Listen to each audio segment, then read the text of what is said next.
Hey nerds, Alex here from Nerds Being Geeks, and I won my final Kanto badge at Gym Leader Challenge League.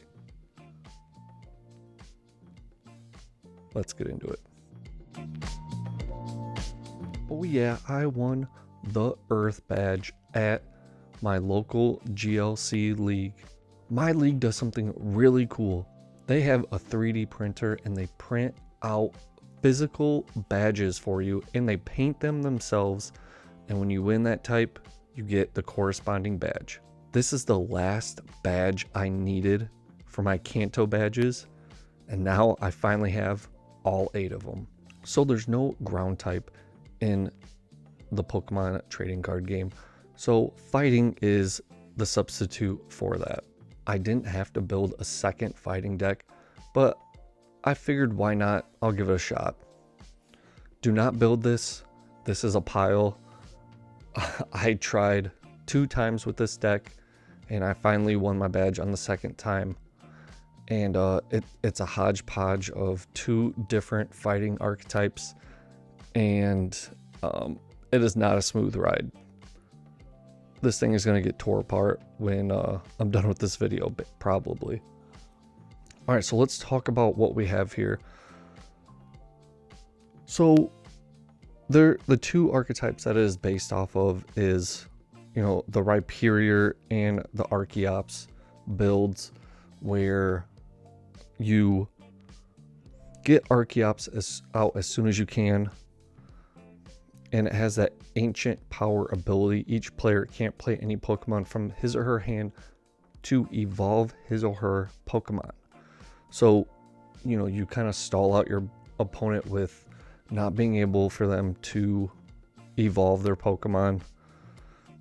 And you can, reset that by using the de-evolution technical machine.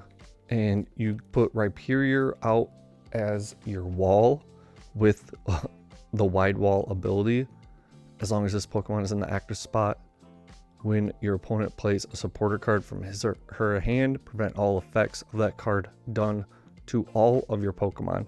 So things like Boss's Orders, Guzma, yeah, they won't work. So you keep Rhyperior in the active spot, Archeops on the bench. You don't allow your opponent to evolve, and you can de-evolve them. And that kind of lets you just keep swinging without them being able to get stronger Pokemon into play. Archeops is one of my favorite Pokemon, so I was like, why not? I still play him in my colorless deck, which I need to update. It still has the recently banned energy card still in there. Anyways, so I have this Metachan with the ancient trait ability that lets you attack twice. So, I'm thinking technical machine. You get your opponent's stage 2 all the way down to the basic. But I want to get into the real MVPs of this deck. The Rhyperior and the Archeops did not work for me, but the Palisand was incredible with the Sand Trap for 1 energy. You're doing 30 to all of your opponent's Pokemon. You have the Ting-Lu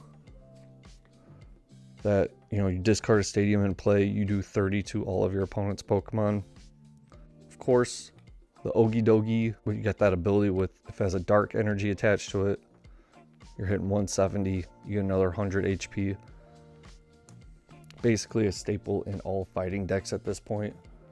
And I'm really enjoying Blood Moon Ursaluna.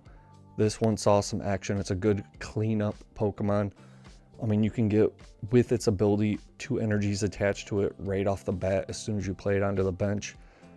And it just cleans up. You spread all this damage with Ting-Lu and Palisand, and that just makes Ursaluna even stronger. So, another MVP. So basically these ran the gauntlet for me.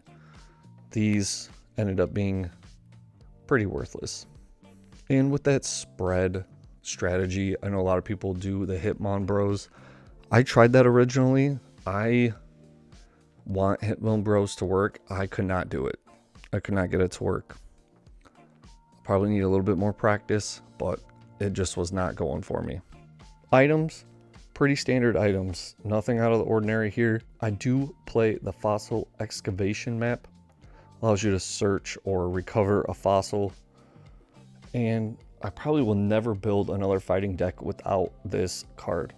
Team Magma's Great Ball allows you to go get a Team Magma's Pokemon or a fighting energy. Well, no one plays Team Magma's Pokemon because they're terrible. Fighting does not have the draw power as other types. So this is a great way to search out that energy card. Tools, got some capes to make your boys big. Nothing out of the ordinary on supporters. Clara is a staple just because the recovery is amazing. Colress to get some of these special energies out to make sure your Ogie Dogie has that darkness attachment. Ball Guy, of course, Karina. Ninja Boy, just because of these three guys. But yeah, all staple trainers, pretty much. Nothing out of the ordinary. When it comes to energy, I only play 1, 2, 3, 4, 5, 6. Very low count when most of you guys only need 1 or 2 energy. Play four stadiums because of Ting Lu. Parallel is incredible. Got this beautiful dojo. Really helps your fighting type hit some larger numbers, especially if you're behind. Got this beautiful gold Brooklet Hill. Really helps you search out those fighting Pokemon. And just Po Town. You're really hoping that your opponent builds on those damage counters, and then you can de-evolve to hopefully get a knockout. Or it helps Blood Moon or Ursaluna hit even harder because they already have those damage counters on them. So that's kind of the idea. The several different ways to get that darkness energy for your Ogie Dogie. I did play, I believe, a grass, another fighting, and my last round was a colorless deck. So got pretty lucky with that last round, and I went 3-0 that day. I was happy to get the last badge. My locals, the Trading Post in Temperance, Michigan, 3D printed a trophy, and they're painting it. And because I have all 8 badges, I am going to play the professor, basically our judge, and do a conquest, well, best of 5 with 1 deck each. We're not doing it like Tricky Jim, how he does multiple ones. Best of 5, and if I win, I get the trophy. So let's see how I do.